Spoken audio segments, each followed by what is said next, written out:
life of FPSRussia ended up being even more insane than anyone ever expected. Sure, blowing stuff up with tanks, guns, and rocket launchers on the daily had already set the bar of insanity higher than any other YouTuber. However, this was only the beginning of what would become FPSRussia's incredibly turbulent life. One of the key people in the FPSRussia YouTube team was murdered, the channel was slowly shut down following a battle with the government, and to add a cherry on top of the cake, FPSRussia was then FPSRussia YouTube team was murdered, the channel was slowly shut down following a battle with the government, and to add a cherry on top of the cake, FPSRussia was then sent to prison. The what? Raided by 40 FBI agents.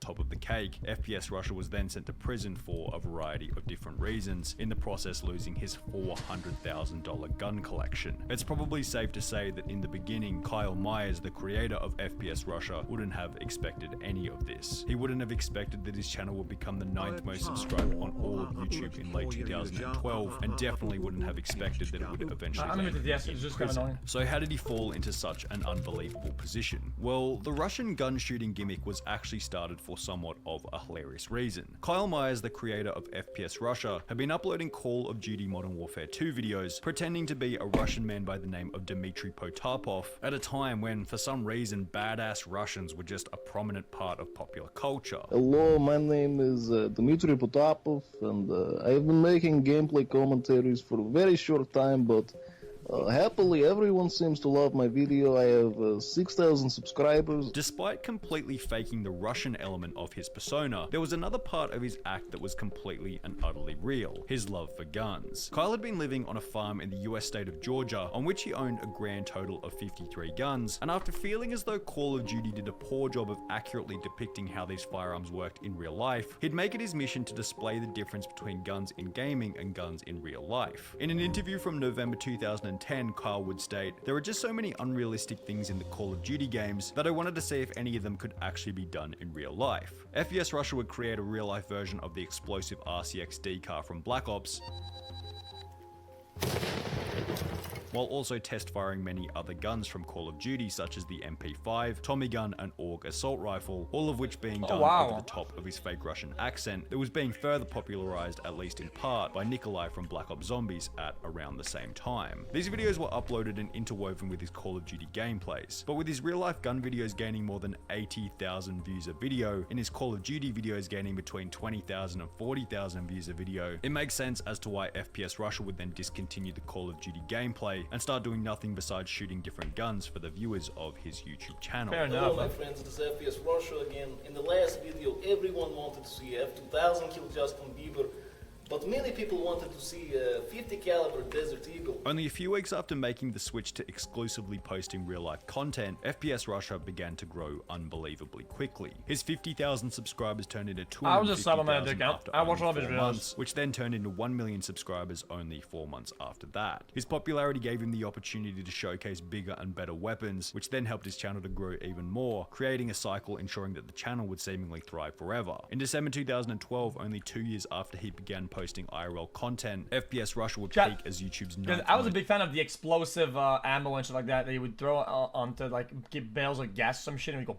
subscribe channel with a little over 3 million followers. However, 2 months after achieving such a milestone, a tragic event occurred that would completely and utterly derail the future and success of the FPSRussia channel. In order to source all the guns used in the FPSRussia videos, someone in the group needed to have a federal firearms license. This very specific license, which allowed the individual who held it to engage in business relating to the manufacture of ammunition or firearms, was held by a man named Keith Ratliff. Being the owner of the team's federal firearms license, the co-founder of FPSRussia, a gun store owner, and a part owner in a custom firearms business named FPS Industries, Keith Ratliff was integral for the channel to have a constant flow of new and novel weapons. So when he he was found dead with a bullet in the back of his head on the 3rd of January 2013, only 2 weeks after FPS Russia became one of the most subscribed channels on all of YouTube, it's really no surprise that everything plunged into a state of chaos. Not only had FPS Russia's life flipped upside down overnight following the murder of a friend who regularly appeared in the videos, but he had also lost the individual responsible for sourcing the channel's firearms. Following Keith Ratliff's death, the FPS Russia channel would go completely silent, presumably to mourn the death of their team member and to figure out how they would continue to source new guns for the channel. FPS Russia wouldn't return for another 2 months, but with the passing of time, he stated that he was ready to get back into making content. And we're back in action. So as many of you know, we lost a member of the team about a month ago, but I felt like it was time to get back into the swing of things, get back to the firearms, and most importantly, get back to entertaining you guys. However, the United States government seemed to have a different idea. Only a month after he returned to YouTube, his house and his dad's farm on which he filmed many of his videos would be raided by 40 agents from the Bureau of Alcohol, Tobacco, Firearms and Explosives, stating that he had been using potentially illegal explosives to earn money through YouTube. The county sheriff stated that these raids were also in connection to the suspicious death of his former business partner, as the murder was still unsolved almost 3 months after having occurred. The 40 agents who raided FPS Russia's house on that day left empty-handed. He had nothing illegal to hide. However, this wouldn't be the last raid of FPS Russia's house, and following the first raid and unsolved death of his former business partner, the government became more scrutinous, imposing what he considered to be unfair regulations on his channel. I've always had like rules and regulations imposed on me that no other like gun YouTube channel had imposed on them. I've been warned by like federal agencies and like district attorneys and stuff that like, don't do this or we'll come and get you. FPS Russia was now fully aware that the government had a close eye on his YouTube channel, so possibly fearing further legal ramifications, in the same month that his house had been raided and a month after Ratliff's death, FPS Russia would delete 33 million views worth of videos from his channel, then go on yet another hiatus. However, this break would last for not 1, 2 or 3 months as it had previously, but rather he would go completely silent on all social media for 9 whole months. And it has been a very long time since we've uploaded the video, and it's been a while since I've posted on social media as well, and I wanted to first of all explain that I've been through so many times where I've been trying to set up production days, working with film crews, working with high-speed stuff, and everything fell through. With 9 months being the equivalent to about 9 years in YouTube time, upon returning from his hiatus, the channel had unsurprisingly slowed quite dramatically. His subscriber growth had dropped from 200,000 a month to between 50 and 100,000 per month, while his viewership dropped from approximately 15 million per month to around 7 million per month. The monthly viewership and subscriber drop of around 50% was actually somewhat mild, considering he took close to a whole year off. Guys, who cares if you fix an accent? The channel is a certain name and has a character that he's playing the whole time. Who the fuck cares? Seriously, literally who cares? Nobody cares, man. However, a drop in his monthly view and subscriber count wasn't the only YouTube-related problem that FPS Russia had been facing. Overhead's crazy for one thing.